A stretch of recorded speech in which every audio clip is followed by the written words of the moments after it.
to cover up the fact that Prescott W's granddad worked with the Nazis, worked with Fritz Thyssen. You know, yeah, true, absolutely. What about, it as propaganda. So did Henry Ford. Yeah. And so did Ford Motor Corporation. So did Kraft Food. Yep. I had a Coca-Cola.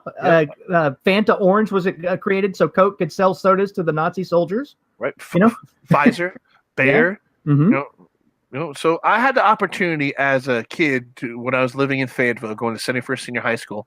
I had a teacher named Mr. Miller, and I had the opportunity twice in my educational career to have two teachers, Mr. Miller and Mr. Tucker. Mr. Tucker was a Pacific Theater survivor, air crew survivor, who actually survived by floating on the wing of his aircraft for, I think, 2 weeks before being picked up. And Mr. Miller was a POW in a Kraft cheese factory in Germany, and he was a Fayetteville native. And I think they named a school after him eventually. But that guy had his teeth filed down by the Nazis. He was tortured by the Nazis. And so here are these people. You understand that this war was really about, you could go into the reality of why that war existed, or talk about why that war existed, and go on and on and on and fight them and never get to the bottom of it. But back to Kennedy is, here it is, the military industrial complex. Remember, I'm telling you about, these guys had no problem killing hundreds of thousands of people in 2 days off bombs that they got from the Nazis. Hell no, they didn't. The Nazis had those bombs. Those were Nazi bombs, because if you know anything about the quest to achieve that device was a race, much like the space race between the Soviets and Americans going into outer space. Oh, it was the same the same race. Absolutely. The Nazis had those bombs. And we took the Nazi scientists and brought them to Albuquerque and brought them to New Mexico. Right now you're talking about Operation Paperclip, where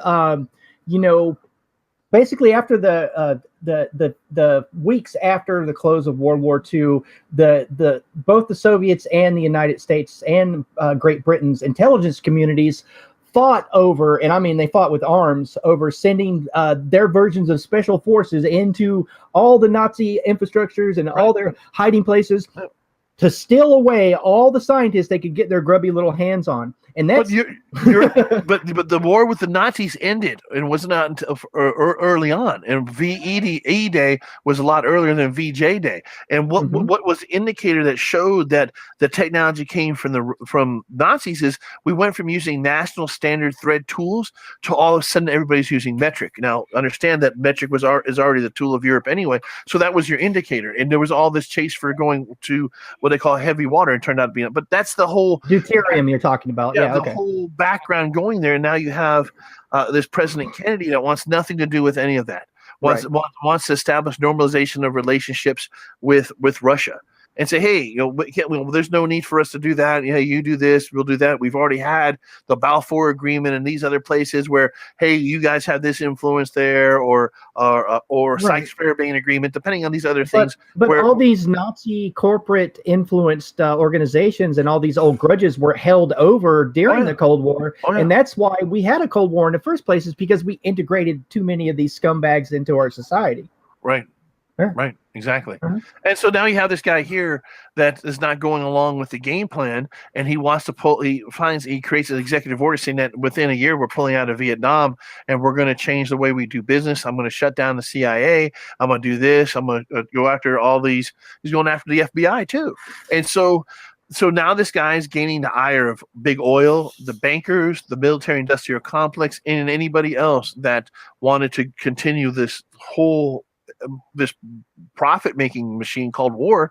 And they were putting out, they were offering money to do this job. And one of the people that was offered that job on multiple occasions was my father. Now see how we go back around to that. And so that's where that's where my father left that group of people, was because all this money is being offered around, and they're supposed to be looking for people to do the job on Castro. They're supposed to be the Castro job. They're all supposed to be looking for a way to go get into Cuba and off him, because he wasn't leaving Cuba. They'd done all kinds of things, from trying to poison his beer to playing this Sylvia Odia. Do you remember the book, the CIA? No, the CIA's Greatest Hits. It's like a failed CIA assassination attempts. No, I haven't read that. That's hilarious. You should check it out.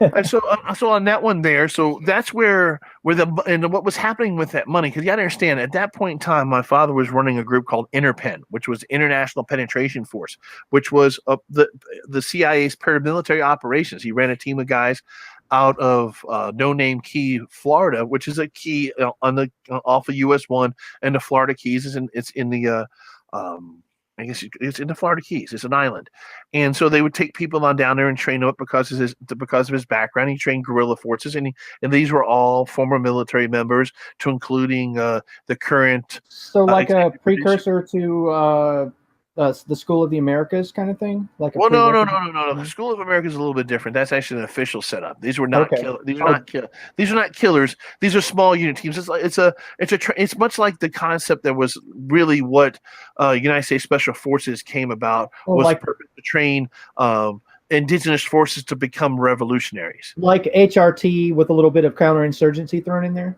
Well, yeah, you're teaching people tradecraft. Okay.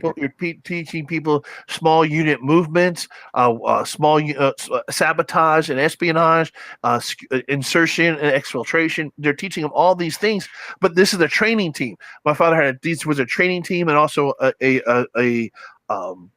a force unit. They were used they were in Haiti when they attacked Papa Doc Duvalier. They were in the Dominican Republic when they overthrew Trujillo. They were in Colombia supporting the people in Colombia. They were in Nicaragua helping overthrow Somoza. They were doing all kinds of stuff.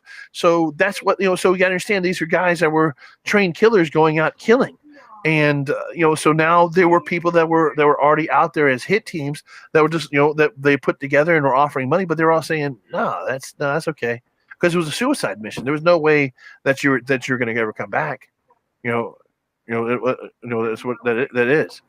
So now you got another guy in here, Steve Tunis. He's always bad when the risk of sensitive information goes up. Whatever, pal. But yeah, that's what happened. That's what happened there with that. And so he left that because of the money. So here's all this money being thrown around for the searching for a team to go do Castro, and they can't find any. But the thing was that his team kept on coming up.